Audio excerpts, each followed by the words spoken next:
The desperate call, the emergency klaxon, echoed through the crystalline halls of the Galactic Federation headquarters, its urgent wail cutting through the peaceful morning discussions that typically filled the diplomatic chambers. Ambassador Sarah. Sean looked up from her datapad, her dark eyes immediately focusing on the massive holographic display that materialized at the center of the assembly hall. The serene atmosphere of the space station, which orbited the neutral world of Harmony Prime, suddenly felt heavy with impending crisis. The hologram flickered with static before resolving into the desperate face of Elder Kryn, a Kalari whose normally pale blue skin had turned an ashen gray. His large, gentle eyes were wide with terror, and his delicate hands trembled as he spoke into what appeared to be a damaged communication device. The Kalari were known throughout the galaxy as peaceful farmers and miners, a species so gentle that they had never developed weapons more advanced than farming tools. "This is Elder Kryn of the Zephyr 7 mining colony." His voice cracked with fear and exhaustion. "We are under attack by unknown forces. They came without warning, without communication. Our mining platforms are destroyed. Our orbital defenses are gone. We have over 3,000 civilians trapped in the underground emergency shelters, including nearly 800 younglings. The attackers are using some kind of plasma bombardment to break through our protective barriers. We have maybe 6 hours before they reach the main population centers." The transmission cut to static, and another voice came through, younger and more frightened. "Elder Kryn is hurt. The bad ships are everywhere in the sky. They make loud noises and scary lights. Please, someone help us. We cannot fight them. We do not know how to fight anyone." The child's voice faded into silence, leaving the great assembly. Hall in stunned quiet. Sarah felt her heart clench at the desperation in those voices. She had worked with the Kalari before, had visited their colonies, and marveled at their peaceful society. They were herbivores who had never known war, whose greatest conflicts were disagreements about crop rotations. Federation Speaker Zarn, a tall, ethereal being from the gas giant Nimbus, raised his translucent hand. "Computer, replay the tactical data from the Zephyr 7 system." The hologram shifted to show a 3-dimensional map of the outer rim mining colony. Red markers indicated hostile vessels, at least 20 of them, surrounding the small planet like predators circling wounded prey. "Analysis indicates the attacking force consists of Krex raiders," announced the computer in its calm, synthetic voice. "Fleet composition: 15 heavy assault cruisers, 5 troop transports, and multiple fighter squadrons. Estimated crew: 4,000 combatants. Classification: extreme threat level." A collective gasp went through the assembly. The Krex were notorious throughout the galaxy as brutal raiders who took slaves and resources from weaker civilizations. They were militaristic, aggressive, and had never shown mercy to civilians. If they had targeted Zephyr 7, it meant they wanted something specific, something valuable enough to risk attacking a Federation colony. Ambassador Vex from the water, world of Aquarius, raised his webbed appendage. "Speaker Zarn, what is the status of our peacekeeping forces?" The question everyone was dreading to hear. Speaker Zarn's expression grew even more grim. "The 4th Fleet is engaged in relief operations at the Titan Nebula Disaster Zone. Ugh. 7th Fleet is 3 sectors away, dealing with pirate incursions near the trade lanes. Our nearest available force is the 2nd Fleet, but they are currently handling the territorial dispute between the Vorthan Empire and the Centauri Republic." "How long would it take any of our fleets to reach Zephyr 7? Asked Ambassador Rel from the forest world of Verdania. "Minimum transit time: 5 standard days," Zarn replied. "The Kalari will not survive that long against Krex raiders." The hall erupted in worried conversations. Representatives from dozens of worlds spoke in hushed tones, but everyone understood the terrible mathematics of the situation. The Galactic Federation had been built on principles of peace, trade, and mutual cooperation. Their peacekeeping forces were designed to mediate disputes and provide humanitarian aid, not fight full-scale battles against one of the galaxy's most feared military powers. Sarah Chun stood up slowly, her Earth standard military bearing evident even in civilian clothes. She had served 20 years in Earth's Global Defense Force before accepting the diplomatic posting to the Federation. She understood both the language of peace and the language of war, and right now, peace was not an option. "Speaker Zarn," she said, her voice carrying clearly through the vast hall. "What about requesting assistance from non-Federation military forces?" The speaker's large eyes focused on her. "Ambassador Chun, are you suggesting we hire mercenaries? The Federation has strict policies about employing private military contractors, especially for civilian protection missions." "I am not suggesting mercenaries," Sarah replied calmly. "I am suggesting volunteers. Earth has rapid response military units that specialize in humanitarian rescue operations. They could reach Zephyr 7 in 36 hours. The hall fell silent. Every representative knew about humans, the strange species from the third planet, of a yellow star, a world so dangerous that it had forged its inhabitants into something the galaxy had never seen before. Earth was a death world, a planet where everything seemed designed to kill its inhabitants. The weather could flash freeze, or burn anything in its path. The geology was unstable, with massive tectonic shifts and volcanic eruptions. The biology was ruthlessly competitive, with predators and prey locked in endless cycles of evolution. The humans who had emerged from this crucible were unlike any other species in the Federation. They were adaptable, resilient, and possessed an almost supernatural ability to find solutions to impossible problems. But they were also unpredictable, sometimes recklessly brave, and had a disturbing tendency to treat deadly situations as exciting challenges. Ambassador Kor from the crystalline world of Siliconia spoke up first.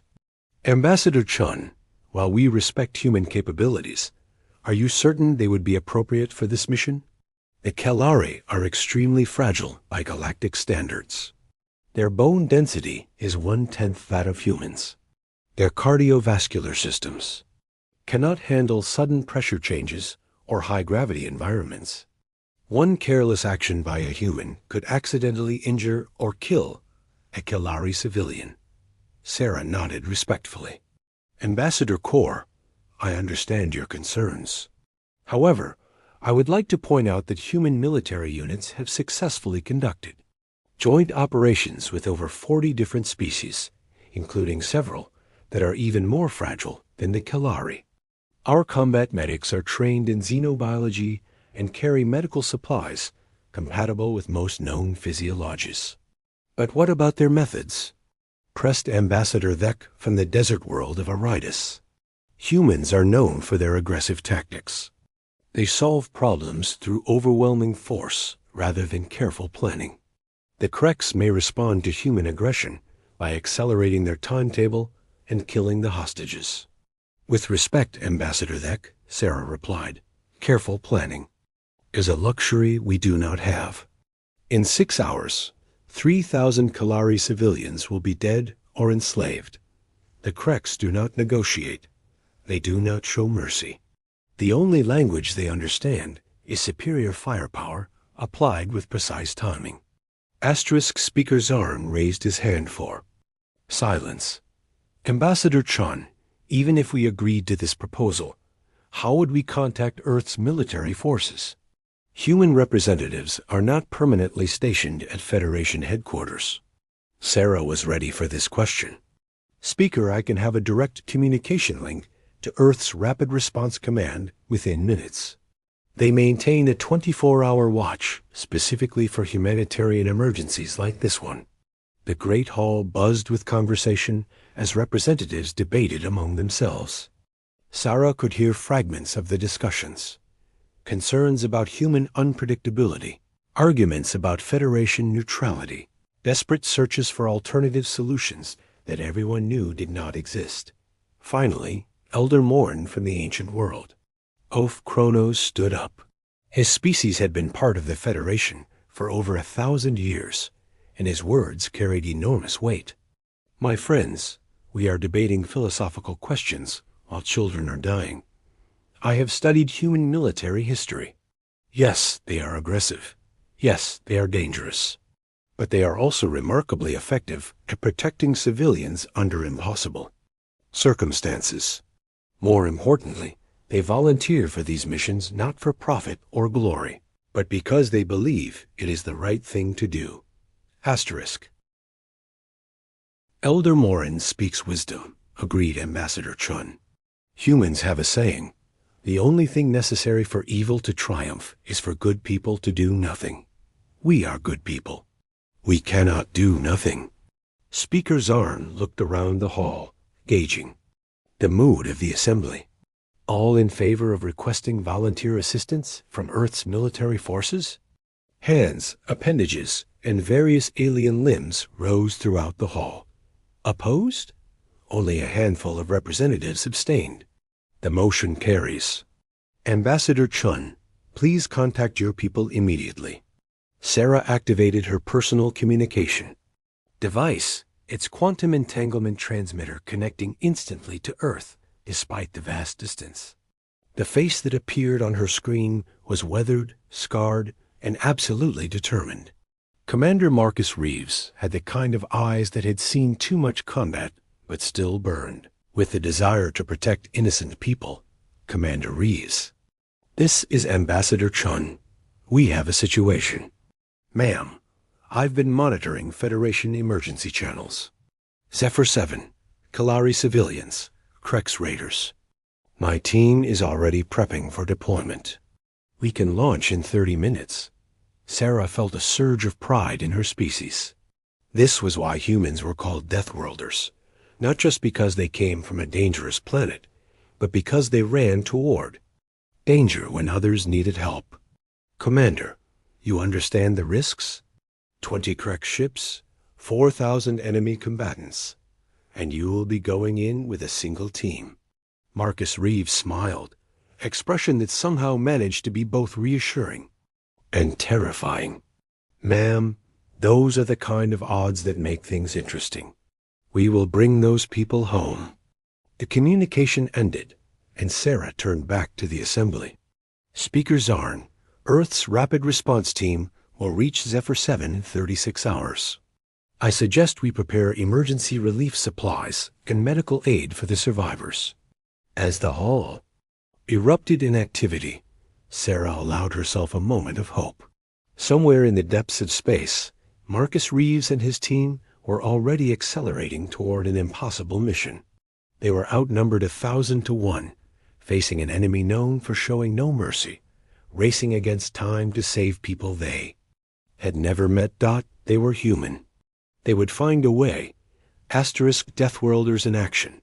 The human ship Indomitable dropped out of hyperspace at the edge of the Zephyr 7 system like a falling star, its stealth systems immediately engaging to avoid detection by the Krex fleet. Commander Marcus Reeves stood in the command center, his experienced eyes studying the tactical display that showed the grim situation awaiting them. 20 Krex vessels had formed a blockade around the small mining world, their heavy weapons systematically targeting the planet's surface defenses. Status report, Marcus ordered, his voice calm despite the desperate nature of their mission. Dr. Elena Vasquez looked up from her medical station, her skilled hands checking equipment that could treat injuries from dozens of different alien species. Medical Bay is prepared for mass casualties. I have treatment protocols loaded for Kalari physiology, plus emergency supplies for their unique metabolic requirements. Their bodies process oxygen differently than most species, so I have specialized breathing apparatus ready. Lieutenant. Alex Park called out from the tactical station, her fingers dancing over the controls as she analyzed the enemy formation. Commander, I count 15 Krex heavy cruisers in orbital positions, 5 troop transports that have already landed on the surface. and multiple fighter squadrons conducting bombing runs on the civilian shelters. They are using plasma bombardment to weaken the underground barriers. Sergeant James O'Connor, their communications and intelligence specialist, looked up from his console with a grim expression. "Sir, I am picking up fragmentary signals from the planet. The Kelari are still alive, but their emergency shelters are failing. Best estimate, we have maybe 4 hours before the Kreks break through to the main population centers." Marcus nodded, his mind already formulating a plan that would have been considered impossible by any reasonable military standard. But humans did not operate by reasonable military standards. They operated by human standards, which meant finding a way to win when winning should have been impossible. "Alex, what is the optimal approach vector? We need to get past that blockade without alerting the entire Kreks fleet." Alex studied her displays carefully. "Commander, conventional wisdom would be to engage the fleet in space first, establish orbital superiority, then proceed to ground operations. But we do not have the firepower for a direct confrontation, so we do not confront them directly," Marcus replied. "What are our alternatives?" "We could use the asteroid belt on the far side of the system for cover, approach from the planets. Dark side, then use atmospheric entry to mask our approach. The Kreks would not expect a single ship to attempt a direct planetary assault." Dr. Vasquez looked up from her medical preparations. "Commander, the Indomitable was not designed for atmospheric combat. We are a deep space vessel. Elena, this ship was built by humans. That means it was over-engineered for situations exactly like this one." Marcus turned to his pilot. "Chief Warrant Officer Lisa Zhang, can you get us through that atmosphere?" "Under fire?" Lisa Zhang, a pilot who had learned to fly in Earth's chaotic weather systems, grinned confidently. "Sir, compared to flying through a Category 5 hurricane during a volcanic eruption, this should be relatively peaceful." The Indomitable began its approach, using the asteroid belt's gravitational anomalies to mask its sensor signature. The Kreks fleet remained focused on their bombardment, confident that no single ship would be foolish enough to challenge their overwhelming numerical advantage. They had never fought humans before Dot as they approached the planet's dark side. O'Connor suddenly straightened at his communication station. "Commander, I am receiving a transmission from the surface. It is Elder Kryn. Put him through." A voice that filled the command center was weak but determined. "Unknown vessel, this is Elder Kryn of Zephyr 7. Please identify yourself." "Elder Kryn, this is Commander Marcus Reeves of the Earthship Indomitable. We are here to get you and your people out of this situation." The pause that followed seemed to last forever. "Commander, did you say Earthship? Are you humans?" "Yes, Elder. We are here to help." Another pause. "Commander, there are 20 Kreks warships in orbit. How many ships do you have?" Marcus looked around at his crew of 40 volunteers, each one chosen for their ability to accomplish impossible missions. "Elder, we have enough." The atmospheric entry began 30 minutes later.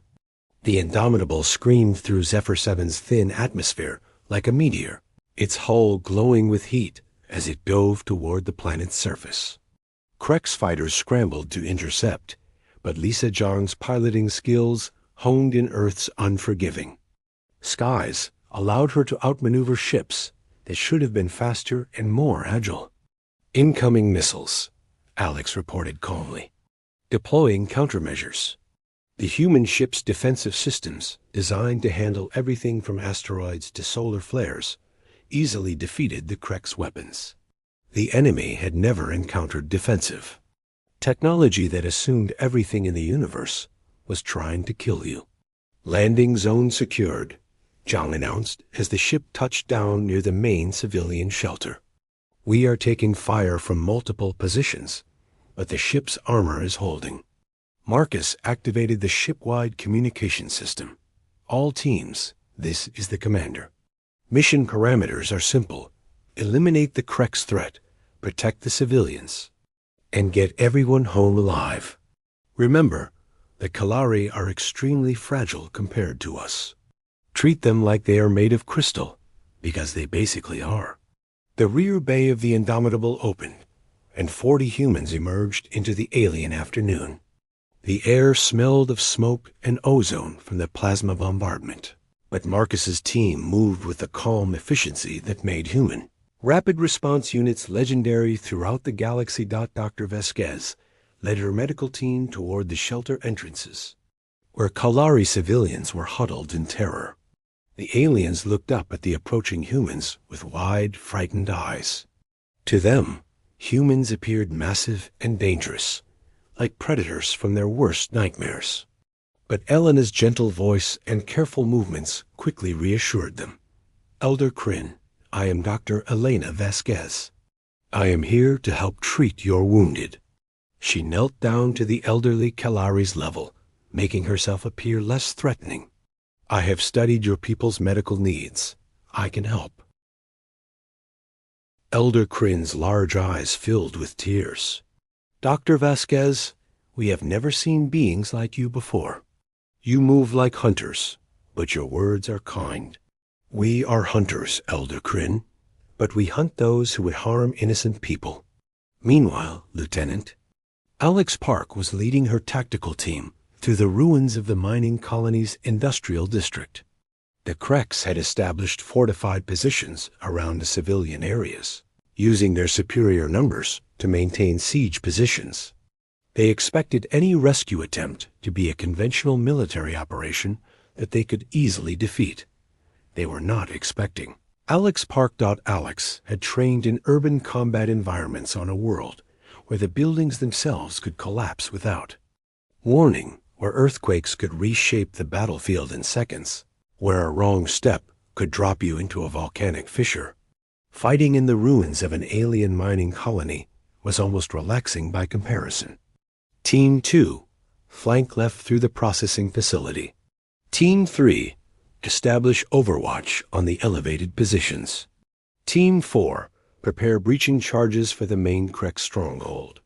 Alex's voice was calm and professional as she coordinated an assault that would have required a full battalion of conventional forces. The first Krex position fell in less than 10 minutes. The raiders had been expecting desperate Kalari civilians, or perhaps a small Federation peacekeeping force. Instead, they found themselves facing humans who moved through combat zones like they were designed for it. Because, in a very real sense, they were. Sergeant O'Connor had established a communication post near the main shelter, coordinating between the different human teams while monitoring Krex communications.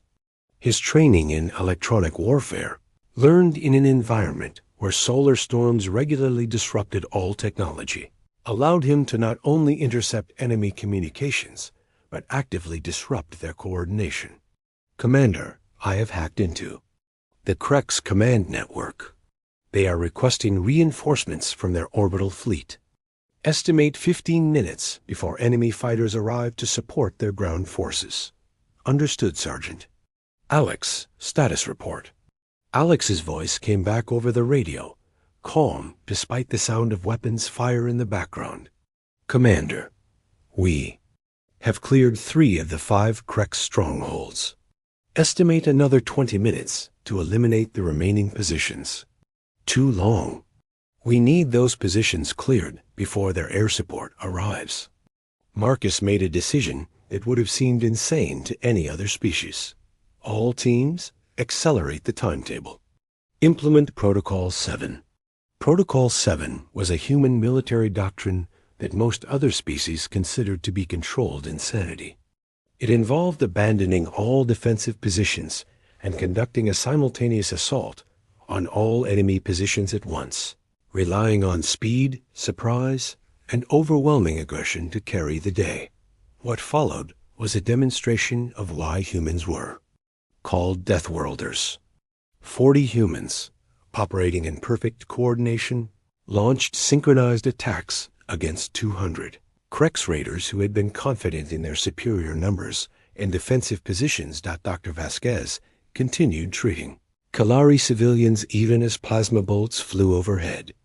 Her medical training, learned in emergency rooms where volcanic ash could fill the air and earthquake aftershocks could topple buildings, allowed her to work efficiently under conditions that would have paralyzed most medical professionals.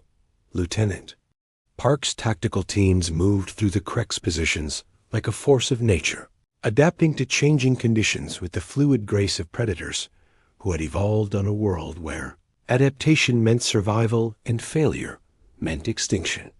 The remaining Krex strongholds fell in a cascading series of coordinated assaults.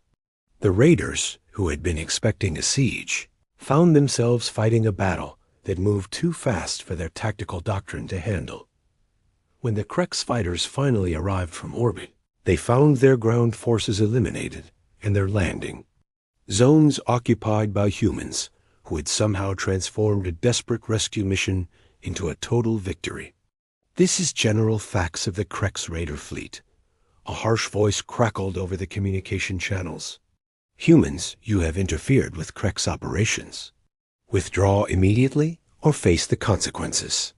Marcus keyed his radio with a smile that his crew would later describe as absolutely terrifying. General facts. This is Commander Reeves.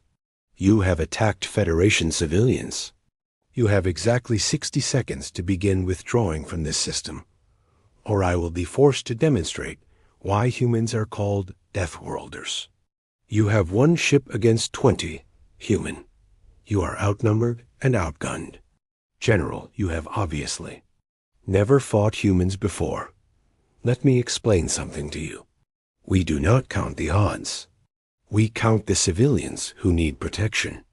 There are 3,000 Kalari on this planet who are now under human protection.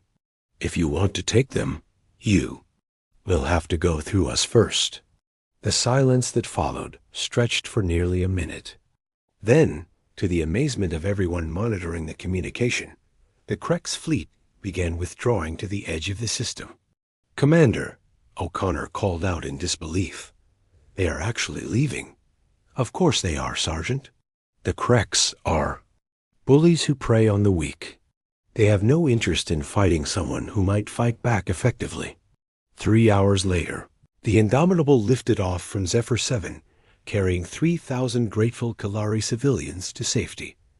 As they departed, Elder Kryn approached Commander Reeves in the ship's main corridor. Commander, I must ask you something. Why did you come? We are not your people. This was not your fight. Why risk your lives for strangers? Marcus looked down at the elderly alien with the same expression Elena had described as kind but dangerous.